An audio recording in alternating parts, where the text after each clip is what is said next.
차세대 카티 환자 모집 나선 HLB 자회사 베리스모. 카티 치료제는 그림처럼 T세포에다가 키메릭 안티젠 리셉터라는 수용체를 붙인 치료제를 말합니다. 왼쪽에 매끄럽게 생긴 T세포가 오른쪽에 뾰족뾰족한 T세포로 변신하죠. 수용체가 붙었기 때문입니다. 이 치료법은 암세포를 인식하고 죽이기 위해 키메릭 항원 수용체 T세포라고 불리는 변형된 T세포를 사용합니다. 이 치료법은 암세포를 인식하고 죽이기 위해 키메라 항원 수용체 T세포라고 불리는 변형된 T세포를 사용합니다. 베리스모가 차세대 카티 치료제 신커 110에 대한 환자 모집을 시작했습니다. 이를 통해 임상 1상이 본격화됐습니다. 임상 시험의 이름은 스타 101입니다. 101의 의미는 뭘까? 101은 모든 분야의 초보자 대상으로 준비된 과정을 지칭하는 용어입니다. 101 과정에서 해당 분야의 기본 원칙과 개념을 배울 수 있습니다. 아마도 제가 추측하기로 베리스모의 카티 치료제 임상 시험은 1상이기 때문에 초기 임상 시험이란 의미로 101을 이름 끝에 붙인 것 같습니다. 101이 주로 사용되는 분야는 교육적으로 미국 대학과정 번호 체계에서 101은 초급 수준의 입문 과정에 자주 사용됩니다. 세 자리 번호 각각을 살펴보면 첫 번째 숫자는 학년을 의미합니다. 1부터 4는 대학교 1학년부터 4학년까지인 학부를 의미하며 5 이상은 대학원 과정을 의미합니다. 101은 1929년 버펄러 대학교에서 처음 소개되었습니다. 이 용어는 대학의 수업 카탈로그에서 사용되었고 첫 번째로 사용된 용례로 옥스퍼드 영어사전에 등록되었다고 합니다. 이런 용례 이후 101이라는 용어는 학습의 입문 수준 또는 일반적인 주제에 대한 입문 자료 모음을 의미하게 되었다고 합니다. 한국영화 건축학개론의 영어 제목은 Architecture 101입니다. 101은 Basic Introduction이라는 뜻입니다. 101가지라는 의미가 아닙니다. 과거에 101마리 달마시안을 기억하시는 분은 그 100일이 그 100일인가 하실 수 있는데 아닙니다. 대수학 기본서도 책 표지에 101이라고 적혀 있죠. 그래서 베리스모의 임상시험 스타 101을 문자 그대로 해석해 보자면 스타가 되기 위한 기초 임상시험이 아닐까 생각해 봅니다. 물론 이것은 저만의 추측이기 때문에 임상 담당자가 어떤 생각으로 이름을 지었는지는 정확히 모릅니다. 성경 말씀 욥기 8장 7절이 떠오르네요. 네 시작은 미약하였으나 네 나중은 심히 창대하리라. 이런 느낌을 주는 임상시험 이름이 스타 101입니다. 포부가 느껴집니다.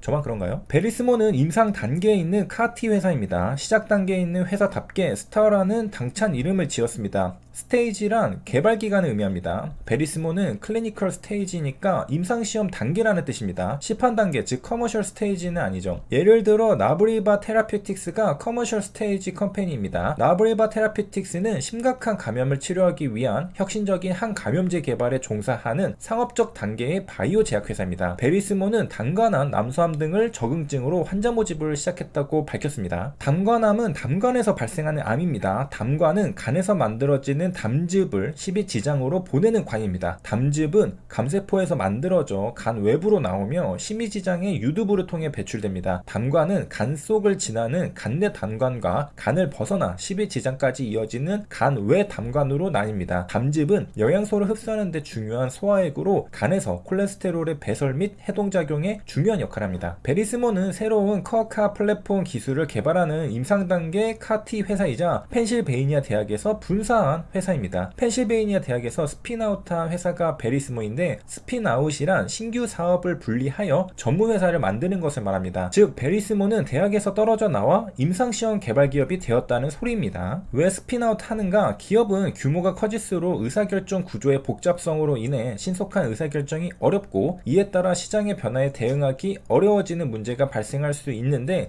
스핀아웃은 신속한 의사결정과 창의성을 발휘할 수 있는 조직을 만듦으로써 시장 환경의 변화에 기민하게 적응하기 위한 일종의 기업 혁신 전략이라 할 수 있습니다. 펜실베이니아 대학에서 커카 플랫폼을 개발하려고 하니 아마도 시장의 변화에 대응하기 어려울 수 있습니다. 그래서 신속하게 시장 환경에 대응하기 위해 베리스모는 대학에서 따로 떨어져 나와 신속한 의사결정이 가능한 기업이 된 것입니다. 모 기업과 분사된 기업이 주식을 교차하여 보유하는 등의 방식을 통해 서로에 대한 헌신도와 긴밀도를 높인다는 점에서 기업에서 사업부 등을 떼어내 완전히 독립시키는 스핀오프와는 차이가 있습니다. 스핀오프가 아니라 스핀아웃이기 때문에 그래서 베리스모는 펜실베이니아와 완전히 결별하는 게 아니라 펜실베이니아 대학과 협력합니다. 스타 101의 임상시험 장소는 바로 펜실베이니아 대학입니다. 참고로 일론 머스크가 펜실베이니아 대학교 출신입니다. 경제학과 물리학을 전공했습니다. 베리스모의 임상시험은 싱커 110을 사용하지만 임상시험 이름은 스타 110이 아니라 스타 101입니다. 의도적으로 101을 사용했다는 걸 알 수 있습니다. 최근에 제 추천 종목은 전부 손저가를 터치하고 급등했습니다. 단순 등락에 털린 건데 왜 이런 일이 발생했을까 한 달 동안 고민했습니다. 고민한 결과 저 나름대로 결론을 내리게 되었는데요. 지지선에서 손절이 나간 이유는 제가 손절가를 짧게 잡았기 때문입니다. 그렇다면 왜 손절가를 짧게 잡았을까? 그것은 이유를 거슬러 올라가 보면 궁극적으로는 제가 손익비를 2대1로 잡았기 때문입니다. 과신했던 거죠. 만약에 어떤 종목에서 20% 수익을 예상하면 손실은 10% 안에서 끊겨야 합니다. 그래야 손익비가 2대1이 되죠. 왜 손익비를 2대1로 잡았느냐? 제 욕심이었습니다. 욕심은 자기 과신에서 나왔고요. 저는 제 실력이 이제 부족하다는 걸 인정하고 손익비를 1대1로 낮출 예정입니다. 대신에 성공 확률은 50%를 반드시 초과해야 할 것입니다. 그렇다면 왜 나의 실력을 과신하게 되었는가? 처음에 추천한 코스모신 소재가 생각보다 훨씬 대대적인 성공을 거뒀기 때문입니다. 지나고 나서 보면 초심자의 행운이었을 뿐인데 저는 거기에서 자신감이 생겼고 과도한 목표를 설정해 왔던 것입니다. 무리한 목표 수익률을 채우려다 보니 오히려 손절이 더 많이 나가는 상황이 벌어졌습니다. 손익비를 2대1로 잡을 때 현실적으로 예상되는 수익률은 20% 부근이고 손실을 10% 부근에서 설정하게 됩니다. 보통 30%가 넘는 수익률은 이건 상한가잖아요. 예상하기 쉽지 않기 때문에 목표 수익률은 10%에서 20% 사이에서 형성됩니다. 그렇다면 손실률은 5%에서 10% 사이에서 형성될 수밖에 없죠. 예상되는 수익폭이 있는데 그 안에서 2대1 손익비에 맞춰 가격을 형성해야 하니까 자연스럽게 손절가도 짧아지게 된 것입니다. 그렇다고 손절가를 아무렇게나 설정한 건 아닙니다. 최대한 타협을 봐서 설정한 손절 가격은 거의 대부분 지지선 바로 아래인 경우가 많았습니다. 손절폭이 정해져 있기 때문에 그 밑으로 더 내리고 싶어도 내릴 수는 없었죠. 이런 경우 지지선 부근에서 아주 살짝 투매가 나오기만 해도 지지선이 깨지고 곧장 손절가에 닿게 되어 있었죠. 지지선은 지지가 되기 때문에 지지선인데 항상 절대적으로 완벽하게 지켜주는 건 아니었습니다. 지지선을 살짝 깨고 내려갔다가 다시 지지선을 지켜주는 경우를 최근 2번의 추천 종목에서 관찰할 수 있었습니다. 이렇듯 지지선을 순간적으로 깨고 손저가를 터치하는 원인은 앞서 말씀드린 대로 제가 무리하게 손익비를 2대1로 맞추려고 했기 때문입니다. 만약에 손익비를 1대1로 잡았다면 손절가를 지지선에서 좀 더 멀리 둘 수 있었을 것입니다. 그럴 경우 손절가에 닿을 일은 없었겠죠. 타이트하게 손절가를 잡은 이유는 제 욕심 때문이었습니다. 손익비를 2대1로 잡고 싶었기 때문이죠. 손실은 짧게 수익은 크게 하고 싶었지만 현실은 녹록지 않았다는 것입니다. 그래서 짧은 손절가로 인해 오히려 연속된 손절이 나갔던 것입니다. 앞으로는 제 실력을 인정하고 손익비를 2대1에서 1대1로 변경하겠습니다. 손저가를 지지선에서 좀 더 멀리 두며 대신에 성공 확률을 높이겠습니다. 인내심이란 괴로움이나 어려움을 참고 견디는 마음입니다. 인내하는 마음에는 내가 지금 원하지 않는 상황이나 상태에 있다는 점이 전제되어 있습니다. 내 의지대로 원하는 대로 할 수 있다면 참을 필요가 없습니다. 밀턴은 다음과 같이 말했습니다. 가장 잘 견디는 자가 무엇이든지 가장 잘 할 수 있는 사람이다. 현재 저는 연속된 손절로 인해서 조급함이 생기고 이런 경우 그릇된 판단을 할 수가 있습니다. 그래서 저한테 가장 필요한 것은 참고 견디는 마음, 즉 인내심입니다. 인내심을 기르는 것은 불안과 괴로움을 참고 또 참는 것이 아닙니다. 인내심의 반대인 조급함을 내려놓는 일이 바로 인내심을 기르는 일입니다. 성공에 대해서 서두르지 않고 교만하지 않고 쉬지 않고 포기하지 않는다라고 로버트 슐러는 말했습니다. 영어 단어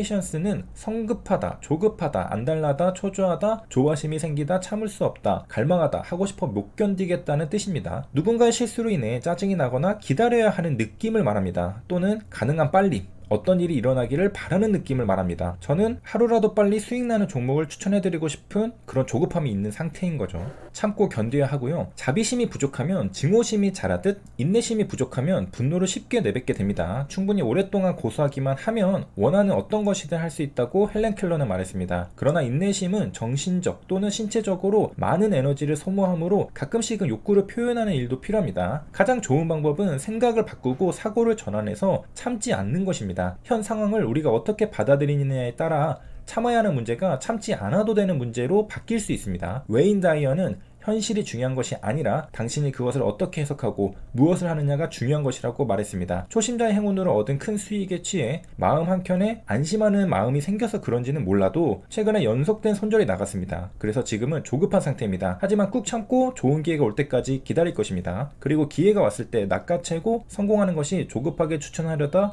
망치는 것보다 나을 것입니다. 현재 시장은 뒤숭숭합니다. 미국 뉴욕 증시가 FOMC 발표를 앞두고 하락 마감했습니다. 최근 실리콘밸리 은행의 파산 여파에 이은 퍼스트 리퍼블릭 은행의 위기 설강, 매각 결정 속에서 지역 중소은행에 대한 우려 등으로 일제히 하락 마감했다고 합니다. 기차가 달려올 땐 철도길에서 잠시 벗어나 있다가 기차가 지나가고 다시 철도길을 따라 걸어도 됩니다. 시장이 받쳐주지 않는데 무리하게 이것저것 건드렸다가는 산불 날 수도 있습니다. 그리고 저와 여러분 모두에게 당부드리고 싶은 말은 절대로 큰 돈을 투자하면 위험하다는 말입니다. 이 자료들은 최근 하한가를 간 종목들에 대한 손실과 반대 매매 문자를 제가 인터넷에서 가져온 건데요. 레버리지를 과도하게 쓰면 정말 크게 잃게 됩니다. 그래서 정말 취미생활 할 정도로 투자하시면 저도 여러분도 모두 행복할 수 있을 거라 생각합니다. 저는 대학생 시절에 이미 제 분수에 넘는 금액을 투자했다가 크게 깡통 찬 경험이 있습니다. 심지어 제 돈도 아니었죠. 재밌게도 어디서 돈이 났는지 가장 초보 시절에 가장 큰 돈을 굴렸습니다. 아찔한 순간이었고 다시 돌이킬 수 없는 순간이었습니다. 빅토리 주식TV는 최근에 새로운 도전을 하고 있습니다. 유한타증권에서 종목 추천을 하고 있죠. 유튜브에서는 종목에 대한 공부만 할 뿐이고 실질적인 종목 추천은 오직 유한타증권에서만 합니다. 종목과 가격을 알고 싶다면 유한타증권에서 빅토리 주식TV 제휴 컨텐츠를 신청해 주시면 됩니다. 무료 서비스로 공짜입니다. 따로 돈을 내야 한다거나 비용이 들어가지 않습니다. 이제 문제는 제 실력이겠죠. 면목이 없으며 왜 실패했는지 부단히 분석하고 제 결함을 개선해 나가겠습니다. 혹시나 제가 모르고 반복하는 실수가 있는데 너무나도 말해주고 싶어 입이 근질근질하다면 언제든지 말씀해주시면 듣고 고치겠습니다. 그리고 향상된 실력을 바탕으로 진짜로 성공하는 종목 추천으로 보답하겠습니다. 여기까지 들어주시느라 고생 많으셨습니다. 시청해주셔서 감사합니다.